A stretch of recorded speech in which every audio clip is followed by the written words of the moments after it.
पहला चैप्टर है आपका कड़वक। इसमें बहुत ज़्यादा लोग इंटरेस्ट दिखाते हैं, मस्ती से पढ़ाई करते हैं क्योंकि पहला चैप्टर है, मज़ा आएगा पढ़ने में।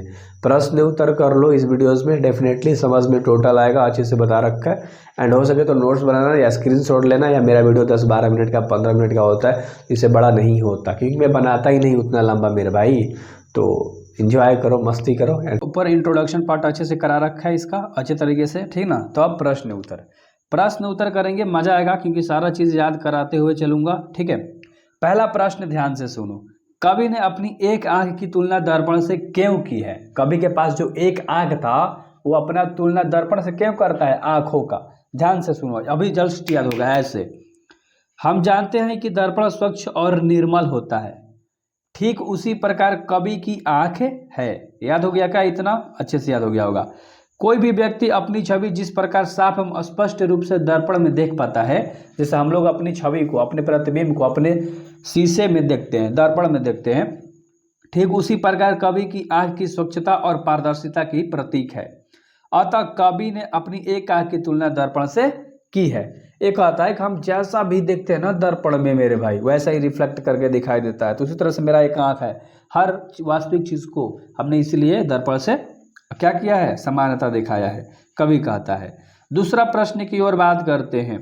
पहले कड़वक में कलंक, कांच और कंचन से क्या तात्पर्य है?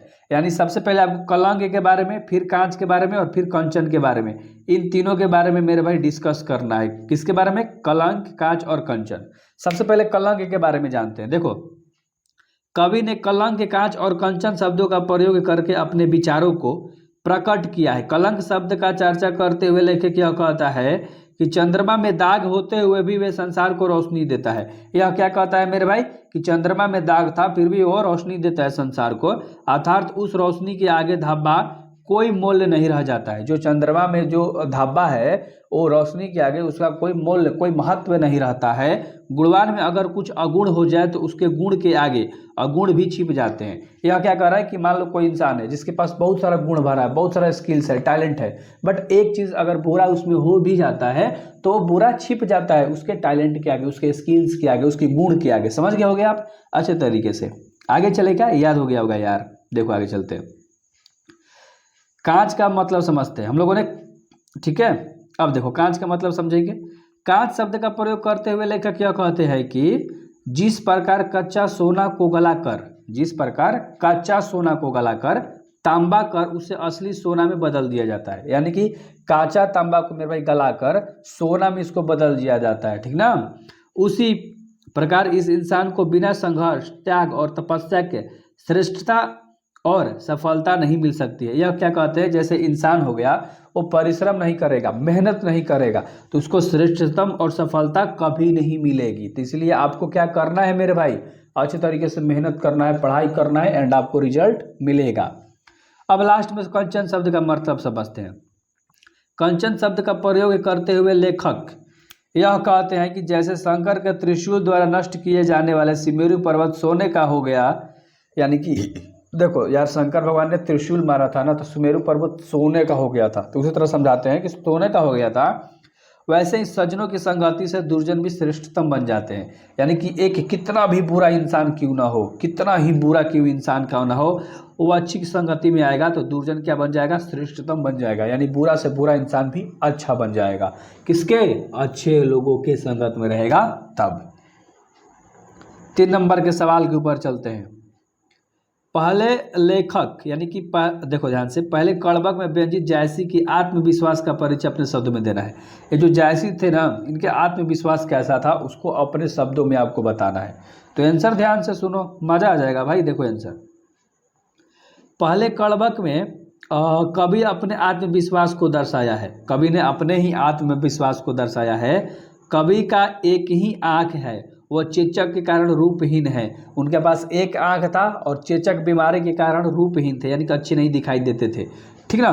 चेचक बीमारी क्या होता है? जहाँ पर मतलब दाने दाने जैसा, घाव के जैसा पूरे शरीर पर हो जाता है, ठीक ना। आप लोग माता माई कहते हुए आ गया है। लेखक के रूप का और एक आंख के न होने से इंसान का महत्व कम नहीं हो जाता है। लेखक कहते हैं कि इंसान का एक आंख ही क्यों ना हो, उसका रूपहीन क्यों ना हो, अच्छा क्यों ना दिखता हो, पर उसका महत्व नहीं कम हो जाता है।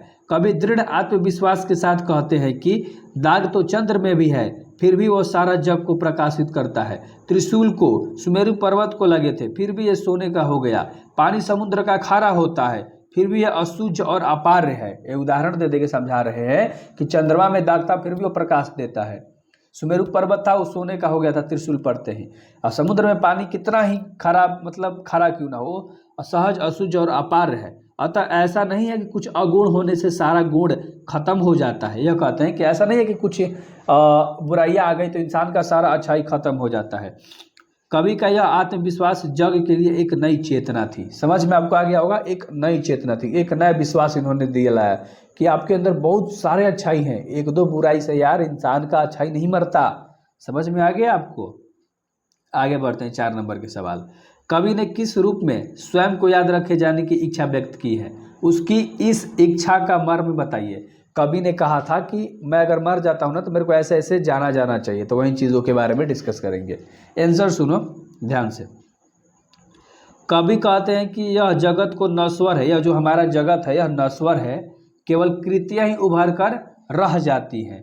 जिस प्रकार पुष्प अपने नश्वर शरीर को त्याग कर देता है किंतु उसका सुगंध धरती पर व्याप्त रहता है, ठीक उसी प्रकार महान व्यक्ति भी इस पर जन्म लेकर अपनी कृतियां से ही अपना पहचान यहाँ छोड़ जाता है। यह क्या कह रहे हैं कि एक पुष्प हो गया मेरे भाई, आया, गंध छोड़ा और मान लो पुष्प सूख गया, तब भी लोग क्या करते हैं, उसके सुगंध को याद रखते हैं। भाई अड़हुल का फूल का क्या सुगंध था, गुलाब का क्या था। उसी तरह से ये कह रहे हैं कि इंसान मर भी जाए ना तो उसकी कृतियां से, उसकी कामों से इंसान को याद किया जा सकता है मेरे भाई। ठीक है, अपना पहचान यहाँ छोड़ जाता है। अतः कभी भी अपनी कृतियां से ही अपने आप को याद रखे जाने की इच्छा व्यक्त की है। यानी कि मैं जो भी काम करूँगा ना, मैं मर भी गया ना तो ये मेरा काम, मेरा इतिहास बनकर मेरे को जाना जाएगा।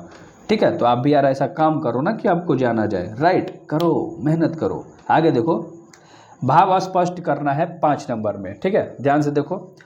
जौ लही अम्बही डाभ न होई, तौ लही सुगंध बसाई न सोई। इसका अर्थ आपको बताना है। प्रस्तुत पंक्तियां मलिक मोहम्मद जायसी द्वारा रचित कड़बक से ली गई है। एक लाइन तो आपको लिखना है, ये चैप्टर का नाम है और लेखक का नाम है, बस ये तो आपको लिखना ही लिखना है। कवि इस पंक्ति के माध्यम से यह कहना चाहते हैं कि जिस प्रकार आम से सुगंध आने के लिए डाभ युक्त मंजूरिया का निकलना जरूरी होता है। देखो, जिससे कि मान लो सबसे पहले मुंजर आता है, फिर न फल बनता है, आम बनता है, तो वही कह रहा है पहले मुंजर का ना जरूरी है, फिर फल होगा तो उसका सुगंध आएगा। उसी प्रकार बिना दोष के पुरुष में गरिमा नहीं आती। ठीक ना, यानी कि इंसान अगर गलती कर देता है ना तो फिर सुधरता है, फिर उसकी गरिमा आ जाती है, मतलब वो सोच समझ के कोई भी काम करना स्टार्ट कर देता है मेरे भाई। 6 नंबर के प्रश्न की बात करते हैं। रक्त के लेई का क्या अर्थ है? रक्त ऐसे लिखाएगा मेरे भाई, रक्त। ठीक है, थोड़ा सा टाइपिंग मिस्टेक है, कोई दिक्कत नहीं। आगे देखो इसका आंसर। कवि इस पंक्ति के माध्यम से यह कहना चाहते हैं कि वे काव्य के लेई लगाकर जोड़ा गया गाढ़ी प्रीति से नैन जल में भिगोई हुई है। अर्थात काव्य को लेखक ने अपने कलेजे के खून से रचा है। इस काव्य को लेखक ने अपने कलेजे के खून से रचा है। इन्होंने एक एक चीज़ को अच्छे तरीके से, बारीकी तरीके से बताया है कि लोग कैसे सुधर सकते हैं, लोग भेदभाव कैसे बंद कर सकते हैं, इंसान का गुण अगुण क्या होता है, कैसे मैटर करता है, वो सारी चीज़ों पर उन्होंने बात किया है मेरे भाई।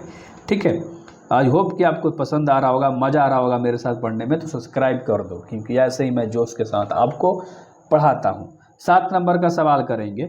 मोहम्मद यदि कवि जोड़ी सुनावा, यह कवि ने जोड़ी शब्द का प्रयोग किस अर्थ में किया है? यानी कि इस जोड़ी का मतलब क्या होगा, किस रूप में इन्होंने बताया है, जोड़ी शब्द का यूज कहाँ हुआ है। देखो, कवि ने यहाँ जोड़ी शब्द का प्रयोग जोड़कर के किया है, जोड़कर। इसका कवि मतलब जोड़ी का अर्थ क्या होगा, जोड़कर। इस पंक्ति के माध्यम से कवि यह बताना चाहते हैं, यह होना चाहिए था मेरे भाई, यह ऐसे। ठीक है, यह बताना चाहते हैं कि वह रस कथा जोड़कर सुनाया है और जिसने भी इसे सुना है उसे प्रेम की पीड़ा का अनुभव हुआ है। यह कहता है कि मैंने जो भी सुनाया ना, अगर कोई सुन लिया ना मेरे भाई, उसने प्रेम को अनुभव कर लिया। प्रेम क्या होता है रियल में, उस चीज़ को अनुभव कर लिया। ठीक है, तो 8 नंबर के सवाल के ऊपर चलेंगे हम लोग। चलो चलते हैं। 8 नंबर का सवाल देखो। दूसरे कड़बक का भाव सौंदर्य स्पष्ट करना है मेरे भाई। अस्पष्ट यहाँ लिखा गया है, स्पष्ट होना चाहिए था। ठीक है, दूसरे कड़बक में कवि अपने काव्य और उसकी कथा सृष्टि के बारे में हमें बताते हैं। वे कहते हैं कि उन्होंने इसे रक्त के लेई लगाकर जोड़ा है, जो गाढ़ी प्रीति के लेई नयन जल से भिगोई हुई है। अब ना यो राजा रत्न सेन है, यानी कि राजा रत्न सेन अब नहीं है, ना ही पद्मावत की रानी है, ना ही बुद्धिमान हुआ है, और ना ही सदा चेतन, और ना ही अलाउद्दीन है। इनमें आम कोई नहीं है रहा, किंतु उनमें यश के रूप में कहानी रह गए हैं, फूल जड़कर नष्ट हो गए हैं। हो जाता है, जैसे फूल जड़कर नष्ट हो जाता है उसी प्रकार खुशबू रह जाती है। कवि यह कहना चाहता है कि ये भी तो दिन नहीं रहेगा, पर उसकी कृतियाँ सुगंध की तरह पीछे रह जाएंगी। ये तो कह रहा है कि मान लो आज का जो दिन है ये तो दिन नहीं रहेगा, लेकिन आज के दिन में जो भी व्यक्ति काम करेंगे वो हमारा इतिहास बन के हमारे सामने पीछे पीछे दोहराया हुआ चला जाएगा। आपको याद है कि आपने पिछला दिन में क्या इंटरेस्टिंग करा था, क्या बोरिंग करा था, क्या खराब, क्या बुरा, अच्छा, ये सारी चीज़ें तो उसी तरह से कर रहे हैं। बस एक एग्जाम्पल के द्वारा समझा रहे थे, ठीक है। 9 नंबर का सवाल है जो कि आपका लास्ट सवाल है, उसके बाद ऑब्जेक्टिव आ जाएगा। तो डू सब्सक्राइब मेरे भाई। देखो, व्याख्या करें। घनी सौ पुरुष जस कीर्ति जासु फूल, मरे पे मरे न वासु। ये आपको बताना है क्या कह रहा है। आंसर सुनो। प्रस्तुत पंक्तियां मलिक मोहम्मद जैसी द्वारा रचित करबक से ली गई है, इतना तो आपको पता है। जिस प्रकार पुष्प अपने नश्वर शरीर को त्याग कर देता है किंतु उसका सुगंध व्याप्त रहता है। व्याप्त मतलब सुगंध उसका रहता है, मतलब लोग नाम लेते हैं।